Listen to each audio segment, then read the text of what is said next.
All right, and then as our final closeout talk of the conference, we have our own Matt Leifer telling us about what is non-classical about quantum interference. Welcome. Yeah, thanks, Andrew. And I'd like to thank Andrew and Sarah for organising the conference, and Lev and Avi, of course, for coming up with the video experiments which we've all been talking about. I have the privilege of giving the last talk of the conference, which means one good thing is nobody can argue with me on. Not in their talks anyway.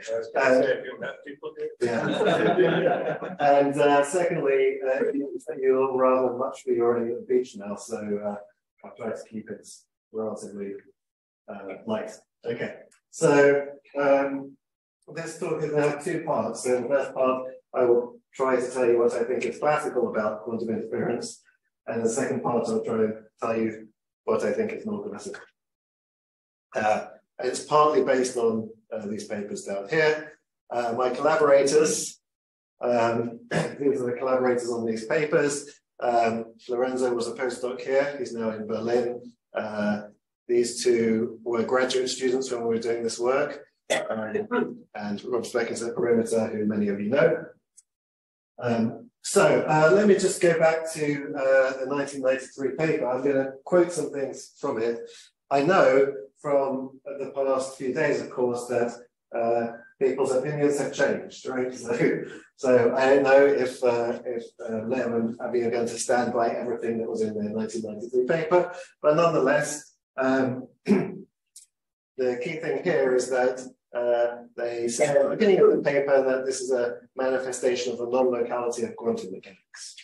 Okay, so there's a claim here, which is often a repeated claim that there's some kind of non-locality inherent in single particle interferometry. Now, of course, that claim walks back even in the paper itself, right? So one of the things that I've been concerned about is the issue of the reality or lack thereof of the wave function. Okay, so we call the view that the wave function is real psi-ontology, and of course the Church of Scientology has a very big headquarters here in Los Angeles, this blue building, and you can go and see it. Well, I don't think I wouldn't go in there if I were. So the point is that if you believe in I don't believe in the reality of the wave function. I like to defend the epistemic point of view where the wave function represents knowledge or information. But if you take the ontic point of view, of course, it's very easy. And in the paper itself, Elitzur-Vaidman argue that there's no paradox in the ontic theory. In a couple of paragraphs, which I assume are written by Lev because they're about the many worlds interpretation primarily, they say it sounds very persuasive, but the paradox of obtaining information without interaction disappears.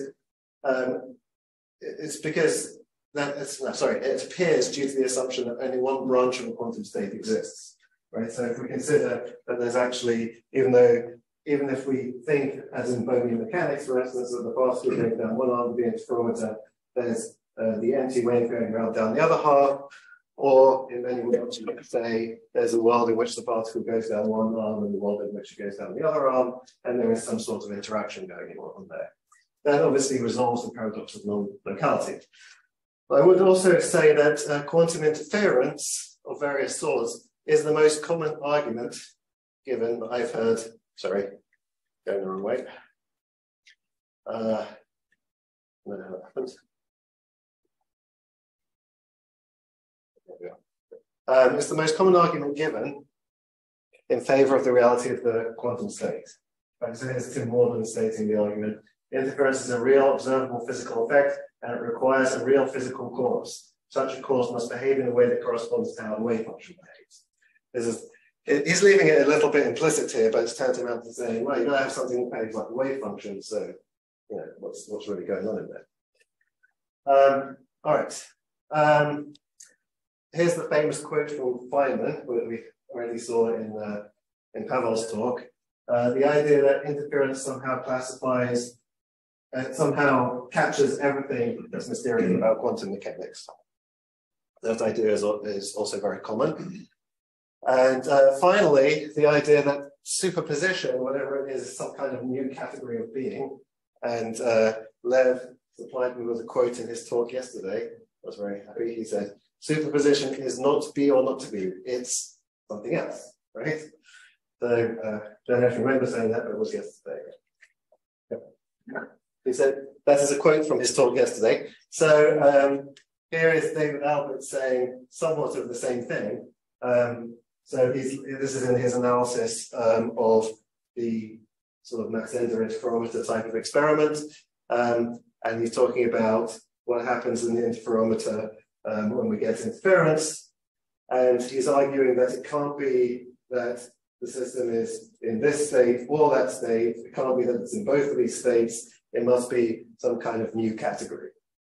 This is the name. This is a new mode of existence, which is just a name for something that we don't have. We don't understand. With superposition, it's somehow a new category of thing.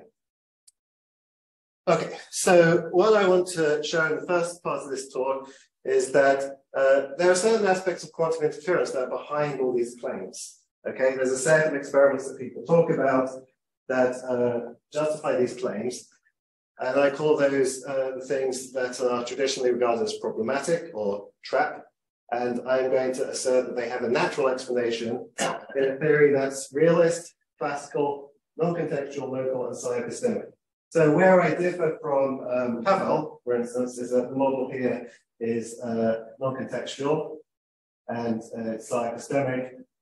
Those are two features that his model doesn't satisfy. But of course, I'm only going to be able to reproduce a very restricted set of phenomena. So, like earlier, he accused some people of having models that need to be redone every time somebody adds something else. That's obviously true here. So, all right. So, nonetheless, I'm going to also show, hopefully, we'll spend less time on this, that there are aspects of quantum interference and interaction pre-measurements, such as the specific way in which visibility and path distinguishability trade-off, or the number of steps versus error trade-off in Zeno interaction pre-measurement that are non-classical in the sense that they require a contextual model to reproduce them. Okay, so let me briefly look at the trap phenomena, right? So everybody's familiar with this. So I have an interferometer here. L is going to label the left path. R is going to label the right-hand path. We're just going to consider a single photon Mach-Zehnder interferometer, 50-50 beam splitters. We can have a phase shifter. That's either 0 or pi. I'm not going to talk about the phase shifter because it's not that relevant for the phenomena I want to talk about. And we can have a non-destructive detector that can be placed on one of the arms. In fact, there's nothing much more difficult in having a destructive detector like a bomb. And so just this is a little bit easier to describe, but I'll make some comments on how you can put a shutter or a bomb instead. And it doesn't involve tunneling through the shutter. Okay. All right, so this is the phenomena that's supposed to be problematic. We insert a single photon on path L, okay, and suppose this detector is not present, then the photon always comes out on path L, and this is interference or wavelength behavior. And if, on the other hand, the detector is present, it's going to click with probability of half, and regardless of whether it clicks, there's going to be a probability of half of the photon being detected on each path at the end. And this is the particle-like behavior if you try to detect where the particle went. Okay, so what's regarded as problematic as this? Well, there's several ideas, similar to what I was talking about earlier. There's the idea of wave-particle duality. So the system, in order to decide whether the system is going to behave as a particle or a wave, you need to give me the experiment, you need to tell me the experiment you're doing. And so that is related to the observer dependence of reality, which Wheeler emphasized, seems to be that even the category of thing that exists depends on what choices of measurement that you're making. Failure of explanation in terms of local causes. This is, for example, in the case of the Elitzur-Vaidman bond, and also the claim that superposition has to be a new category because, you know, it's not a particle, it's not a wave, it's something that exhibits different properties in different experiments. So none of that is required, of course. So we can reproduce these in a model that has none of these implications. So the inner system will have a well-defined ontology, persistent ontology at all times. It doesn't change. It doesn't change depending on the choices made by the observer. It's local.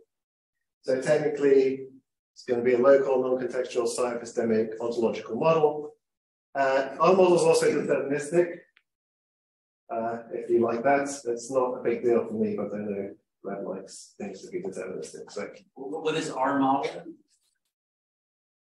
The model I'm going to present. Okay. Okay. Right, so here let me just quickly go through the mathematical description of the experiment. It's familiar to everyone, I'm sure. So here's how a beam splitter acts. This is, you know, whether you have eyes or things in it is really just the convention, depends what kind of beam splitter you're dealing with. So when there's no detector, at T1 you have L, and then that gets mapped by the beam splitter to R minus L. Nothing happens between these 2 points apart from the reflection on the mirrors. And then, so you go through the beam splitter again, which is its own inverse, and so you come out on the left. Okay. And if you have a detector in there, the only difference is when we go through the detector here, then at time 3, you'll have left with probability of half or right with probability of half.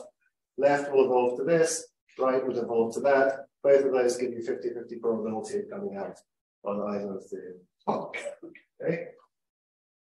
Now, the way the mathematical description is more relevant for us is kind of like the field theory or second quantized or Fock space type of description. That's the one I want to talk about, because what we really want to talk about instead of particles is modes. Okay, so we're going to consider the left and right arms of the interferometer to be 2 spatial modes. The modes are really our systems. Okay, and so n LR, that's the state in which the left or right mode contains n photons. Our Hilbert space is now going to be the tensor product of those 2. Of course, we're going to stay in the 1 photon subspace because that's all we need for these phenomena, but we're going to just describe it in that way. The reasons to use this description is because it's much more closely related to the structure of our model, and it also makes it more clear that the detection is a local operation, or the operator is only acting on this factor of the Hilbert space. Okay, so all we have to do is rewrite everything that I had previously in this language. Right, so this was previously the state L. The state L has become the state 1 on the left and vacuum on the right. Okay, so and the state right has become 0 on the left, 1 on the right, and you make those replacements everywhere. And this will give you the description, same as what we had before, except, you know, it looks a bit different. It looks like you have an entangled state here. I mean, indeed, you do have an entangled state, as was discussed earlier. If you can make photon number non-conserving operations, you could protect that entanglement. But here we're sticking in 1 photon subspace. Okay, so so the predictions are the same, exactly as we had before. So now let's look at the model. So the thing we're going to try and model is more closely related to the Fock space type of description. So our systems are modes. So each mode is going to have 2 binary variables. These are our ontic variables. And we call these an occupation number, which is the particle-like property, and a phase, which is a wave-like property. So the occupation number really tells you, is the particle in this node? Right? They can both be 1 or 0. If the occupation number is 1, it means there's a particle there. And if it's 0, there's no particles there.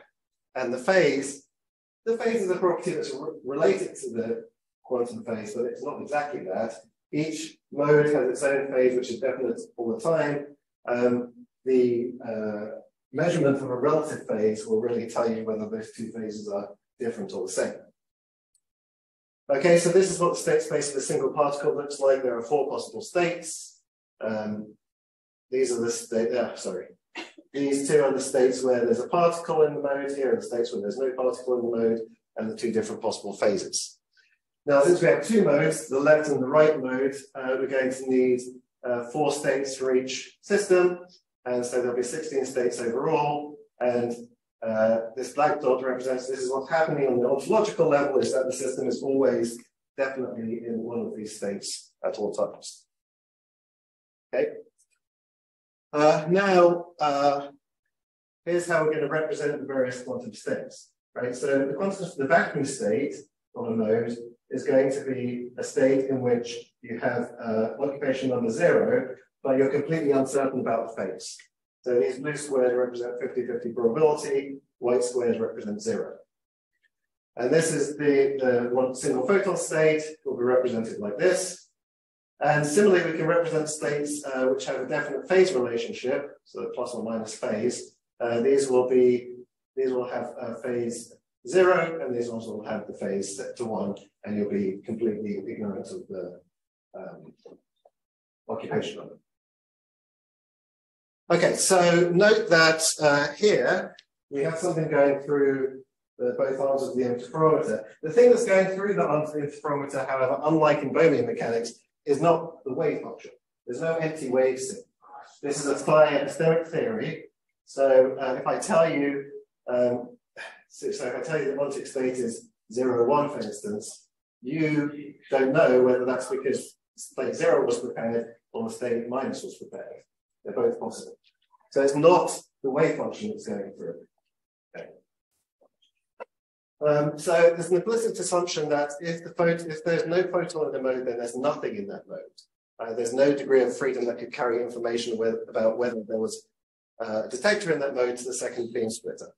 However, in our model, the vacuum state is represented by an epistemic state in which n equals 0, but the phase can be 0 or 1, so that phase can convey information to the second beam splitter. I would like to briefly argue now that in a psi-epistemic model, like this is not, I mean, so some people look at this and they say, well, that's a bit convoluted because, you know, you're saying there's sort of some ghost particle going down the other arm of the interferometer. If you believe in psi-epistemicism, then it is both natural and necessary for the vacuum to be represented by a probability distribution with support from more than one ontic state. So the simplest argument that's natural is this. The vacuum state is a quantum state. I believe the quantum state is epistemic, therefore it should be represented by a probability distribution. And therefore you would expect it to have support on more than one ontic state. You can argue that it's necessary because consider these 3 states, right? So the vacuum state, then the plus state, 0 photon plus 1 photons, minus state, 0 minus 1. And in some underlying ontological model, these would correspond to probability distributions that we call them mu0, mu plus, and mu minus.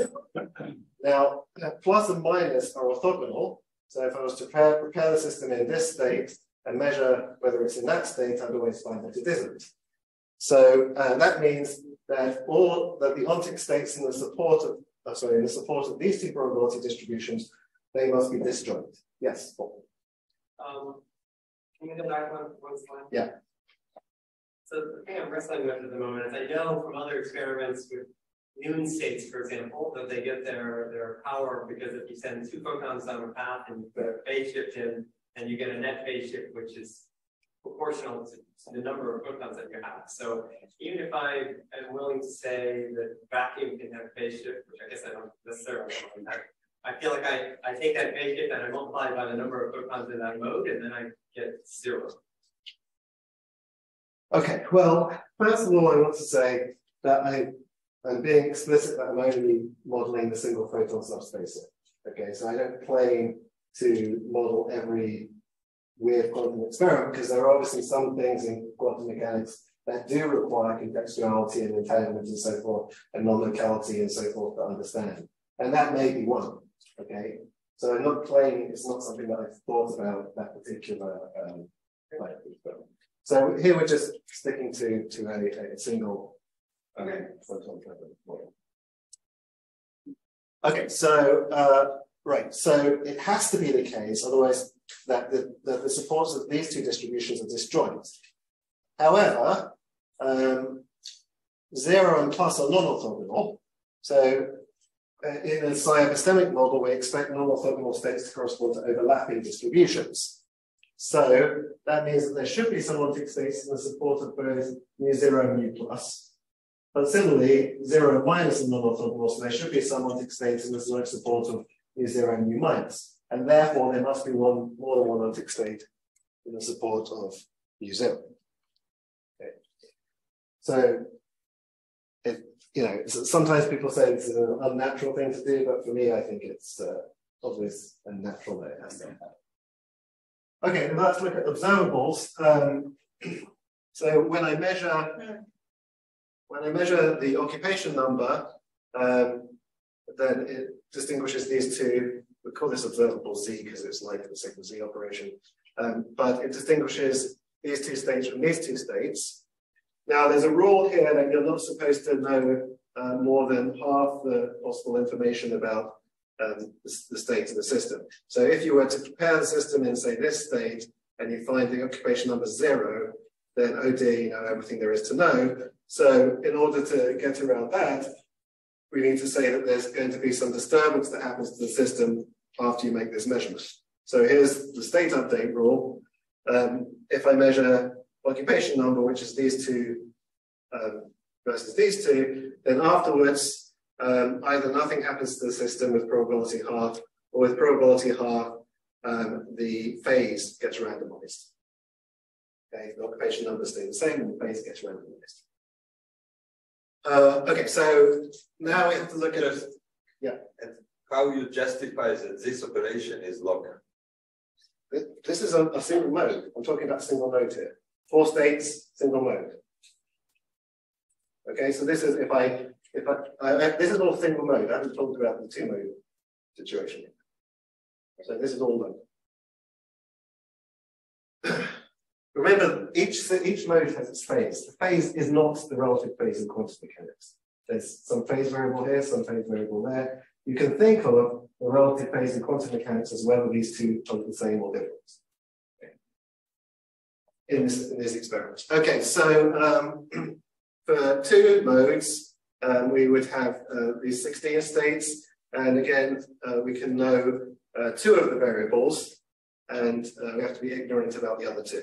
So there are product states here where we know the occupation number of the 2 systems, but are completely ignorant of the phase, represented by this kind of distribution. But we can also know instead relational properties of the system. So we can know, this is a sum modulo 2, by the way, so we can know the sum of the occupation numbers and the sum of the phases without knowing anything about the other variables. And then we find that you get this kind of distribution, and that corresponds to this sort of quantum state. Okay. Okay, so the state update rule, if you have 2 modes, so if I measure the occupation number of this node, then I will distinguish this column from this column. And the state update rule is, again, the phase of that mode gets randomized. So this is a local operation. You see, the same thing is happening regardless of what the ontic state of the other system is.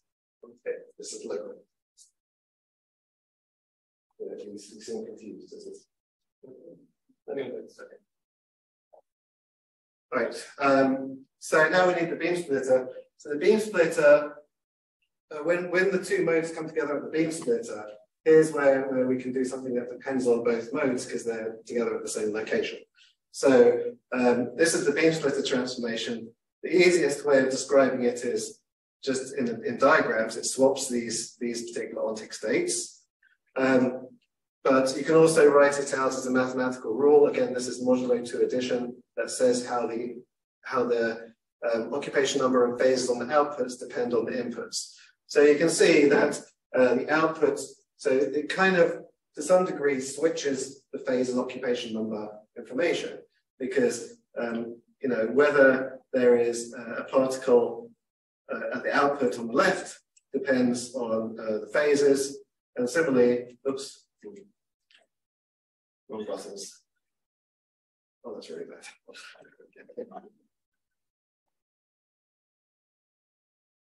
How am I doing for time, by the way? You're doing fine. Okay.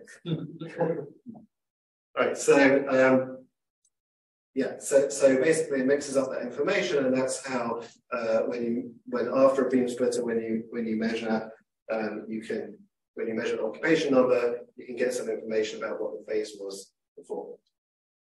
Let's see how this works for the Mach-Zehnder interferometer.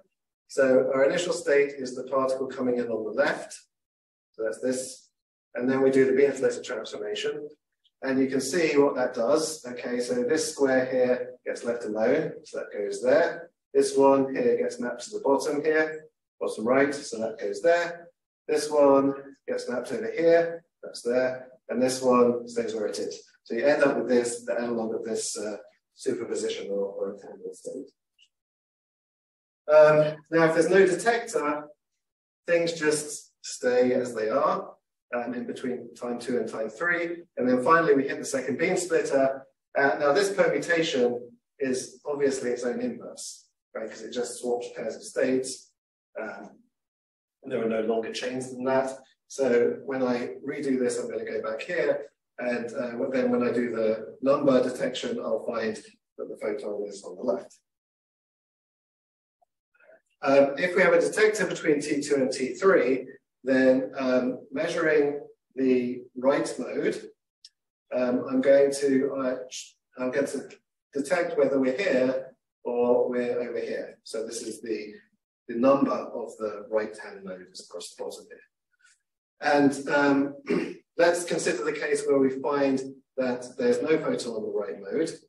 Then our detector is going to randomize the phase. So we find it on the left, so we find it's one of these two boxes, but then the phase gets randomized. So I end up here.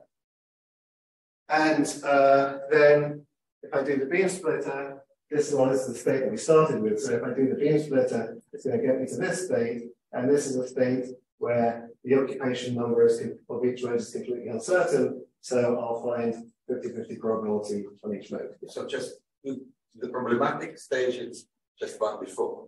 This one? Yes. Yeah. If I understand, there are two arms, you Yeah. come to one arm, and you put something, and now you say the phase randomized, but it looks like this phase belongs to another arm. Oh, no, it's the phase of so here I'm describing a non-destructive detector. Let's talk instead about what if I put a shutter, right? Or if I put a bomb, okay? What's happening then? What's happening then is that, listen. But in non-destructive detector is the same. Given that it's get click, something change. So no, this is what happens if there's no click. So I've got a detector on the right arm. Yes. Right? The right arm of the interferometer, there's no click. Yes. So then on the left arm, something changed. Your phase changed. So I'm randomizing the phase of the right arm. So right is along here, left is along here. I'm randomizing this direction. You see, randomizing in that direction would have the same effect, give me this, but I only actually need to randomize the right-hand mode. I'm randomizing the phase of the right-hand mode. Okay, so the right-hand mode is, so these are the right-hand states along the bottom, these are the left-hand states along the top. If I find if the detector's on the right-hand mode, and I find and it doesn't click because there's no particle there, the effect of the detector being there still randomizes the right-hand phase, not the left-hand phase, the right-hand phase. It still gives you the right phase. Okay. So that's how that works. So, I mean, we can reproduce the Elitzur-Vaidman bomb test. So if you put a shutter, it does make a difference here because it's not, you know, if something comes along here, then you could say that the shutter completely cuts it off. But then basically there's a new vacuum state in it. So independently, this vacuum state has a randomized phase because the phase will be independent of what it was before. So that still works. We can do a delayed choice experiment. Actually, in our paper, we look at some other things. This one isn't actually in our paper, but since Lucian mentioned it, there are two versions of this reality of the empty wave, which do the same argument. So the version which is not also a non-locality proof, we can do in this experiment. Because basically what this result shows is not that the empty wave is real, but that there's something going down the other arm of the interferometer. Okay, so I'm going to move on to the second part, which is what is more classical about quantum interference. Now, I'm not going to explain these things in detail, but let's look at a few things. So, by the way, I wanted to be able to say something about interaction-free measurement, about what's non-classical about it. And so, in the past few days, I have actually derived a new result, which I will present here a little bit later. I think it's right, but when we get onto that, please be advised that this has not been checked by anybody else. Well, first of all, I want to talk about contextuality. Now, since we're talking about a two-level system, basically, system with two states, we can't have quotient static contextuality, the usual notion of quotient static contextuality, which requires a three or higher dimensional system. But Rob Speckens introduced the notion of non-contextuality for preparations and for transformations, and that can be applied to two-level systems. Okay, and there are contextuality proofs. So the basic idea of Speckens' non-contextuality is if you have two preparations that are operationally equivalent, in the sense that for all measurements and outcomes, they always get the same probability. Okay, then in any underlying model, they should be represented by the same probability distributions. Okay, so I'm not going to go into the justification for this too much, but it's a notion of classicism, a notion of classicality that is of interest for various reasons, and is relevant to quantum computing and things as well. And so we're going to investigate that in the context of interference. So in quantum theory, preparations are going to be operationally equivalent if they correspond to the same density operator, because they always predict the same predictions. So different ways of preparing the same density operator will result in the same underlying probability distribution. Okay, so the first thing that we looked at was visibility path distinguishability trade-offs. Now, there are various kinds of these. The one that we're dealing with here is actually Greenberger and Yassin. So what happens here is that you first prepare the first half of your interferometer. So you allow an arbitrary reflectivity, arbitrary phase shifter here to prepare some state. And then either you're going to measure which path the photon is on, or you're going to recombine the beams and do an interference experiment. So it's not that both of these are happening, it's one or the other. And then the visibility in this experiment and the path distinguishability in this experiment are related by this relation in quantum mechanics.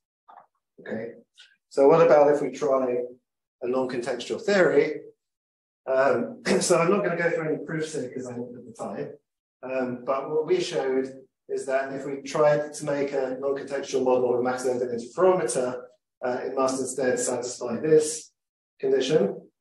So a linear trade-off. Okay, so when you're up here, that's demonstrating quantum contextuality. And of course, these 2 points here are precisely the points that we have in the toy model that I showed you, but anything else in here we can model in that way.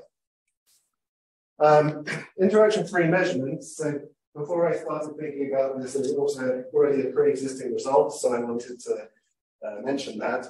So Vaidman et al. In a paper in 2022 showed that if we look at, Paul talked about this the other day. So after the initial interaction-free measurement, there was the idea of changing the initial beam splitter, the first beam splitter, and seeing what optimal probability you can get by doing that.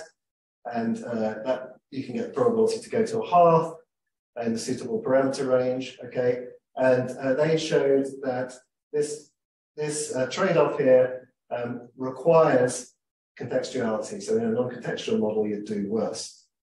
But I wanted to look at the Zeno version.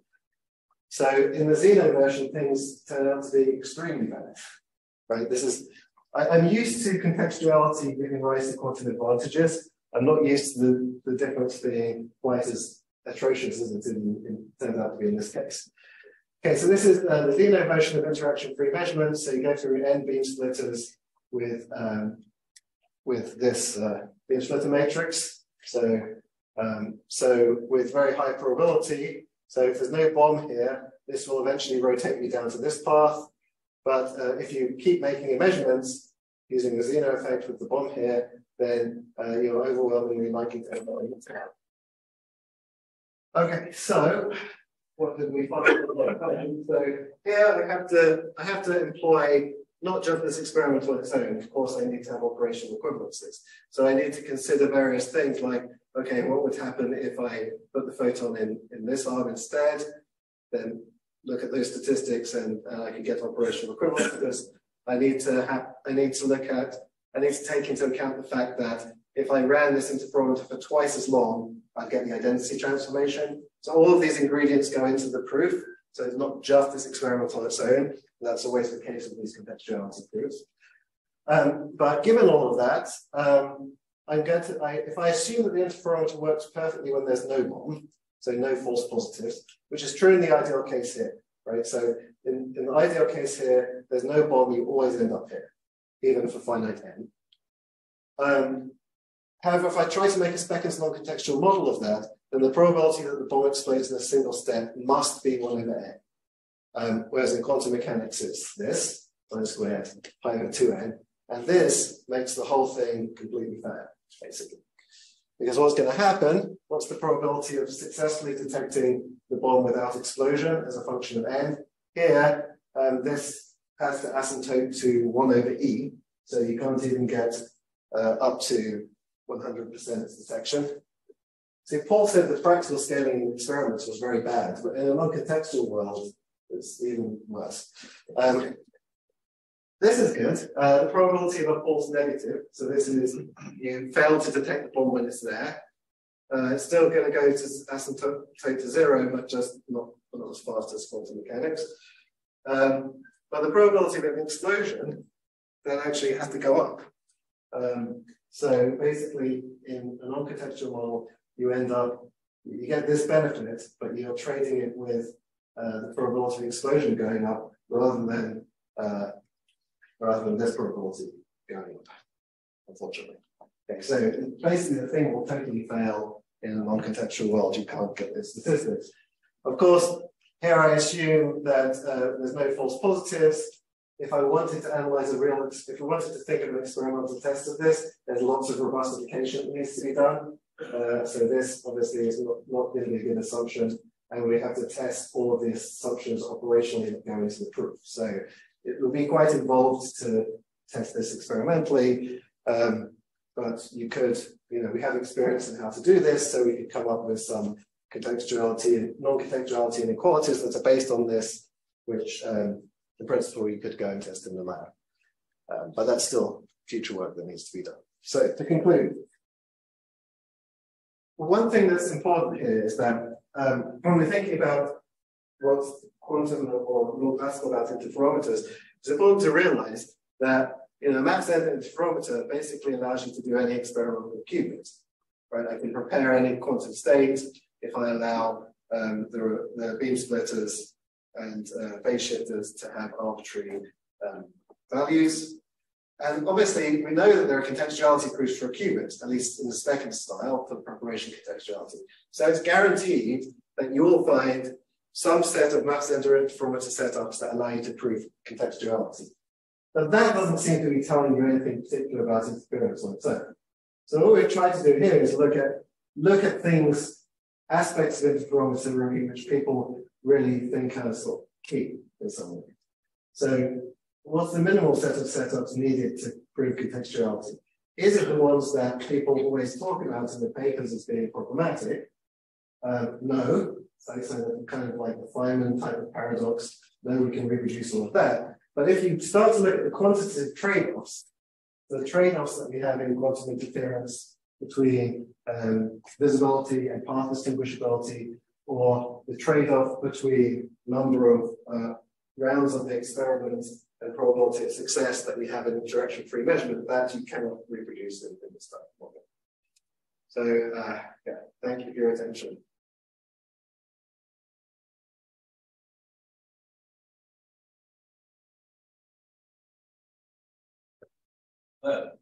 May I just still understand your, it looks like you have a particle, whatever, you have some model for this particle. So it's enter, it goes to certain places.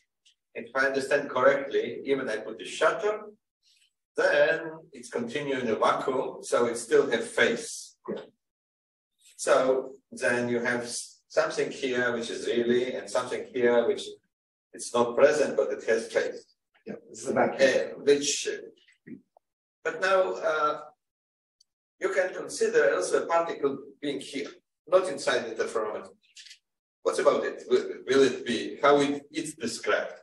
You have one here with a phase, one here with vacuum with a phase, and look here. What is there? So of course, right, here I'm doing a toy model of an interferometer where things are restricted to being on two paths.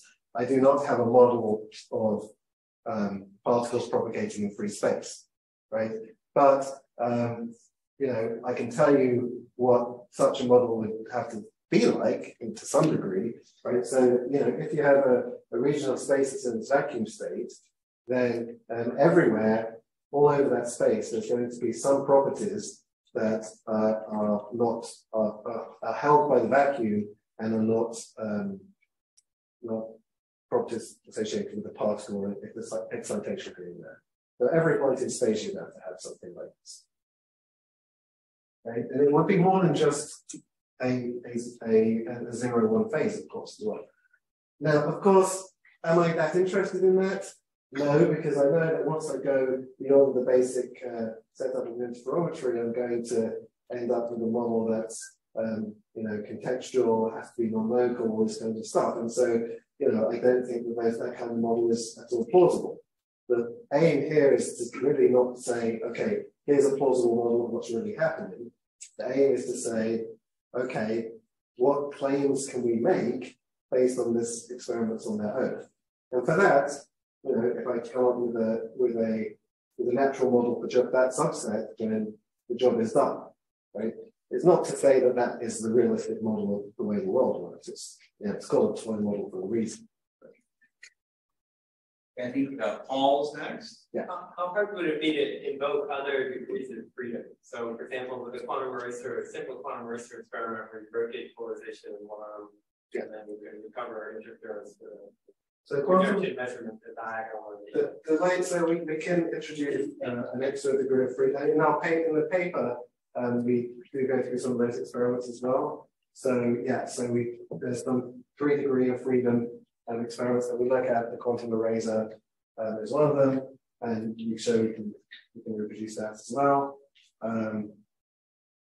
Yeah, I mean, it's basically the whole thing is basically spectrum theory, just reinterpreted instead of being about spins, it's about 0 versus 1 photons. So anything you can do there, you can sort of do here, and we do have formalisms to deal with that. What we don't do easily is multi-photon stuff, right? So you go to 2 photons and 3 photons, and we don't, at this point, know how to model that. I guess that what confuses me about that is there's a 2 photon equivalent of 1 photon with 2 degrees of freedom in terms of a quantum eraser experiment. Formally, it looks exactly the same. So if you can do one of them, I would think that you could do the other one. Yeah. I'd have to think about that. But you know, part of the problem is that if we're really considering modeling bosons here, we don't have the indistinguishability issue. So that's one of the issues that we've been thinking about. In fact, I have strong conjectures that you know, bosonic behavior must be contextual in some way, because I think that's behind the kind of advantages that you get in boson sampling. But that's a completely different project. You know, but how to do even linear optics type of things with very restricted sets of states or stabilizing type stuff. For multiple photons, we don't know how to do that properly yet. David. So just trying to grasp this non-contextuality of the update after you've done a measurement in your model. So you simply put in a blocker or a non-demolition detector in the right arm, and that, say that it's a non-demolition one, and then that scrambles the phase in the right arm, but not in the left arm. Correct. But then, like, in the quantum description, an equivalent measurement would have been put in the non-demolition detector in the left arm, and then your model would scramble the phase in the.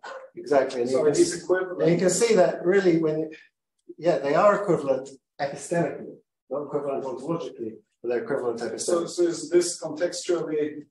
Is this contextual epistemically and or ontically and non-contextual? No, because listen. So even in the second quantized form system that we're using, right? The first measurement is 00L on 1L. So it's described by those two operators. And the second measurement is described by a different set of projectors. Not the same, arc.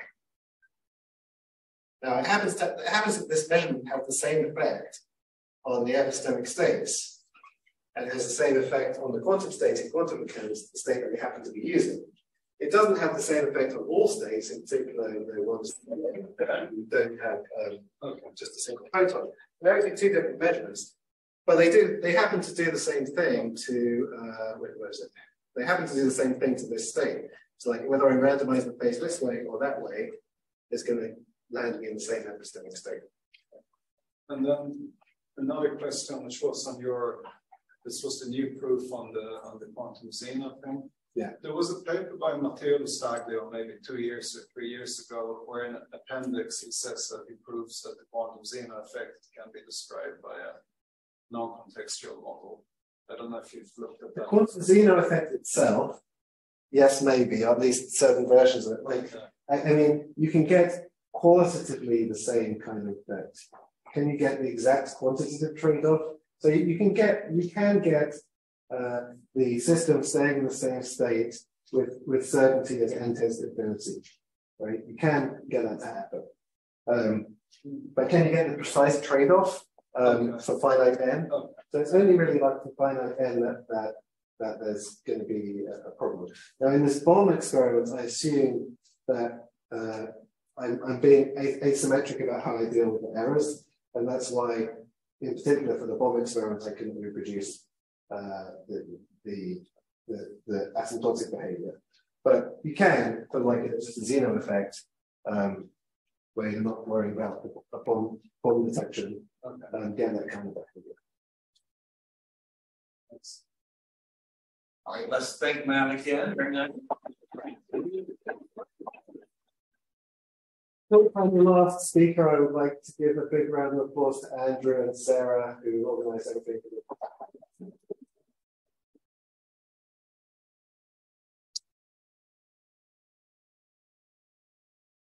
So I think on the agenda.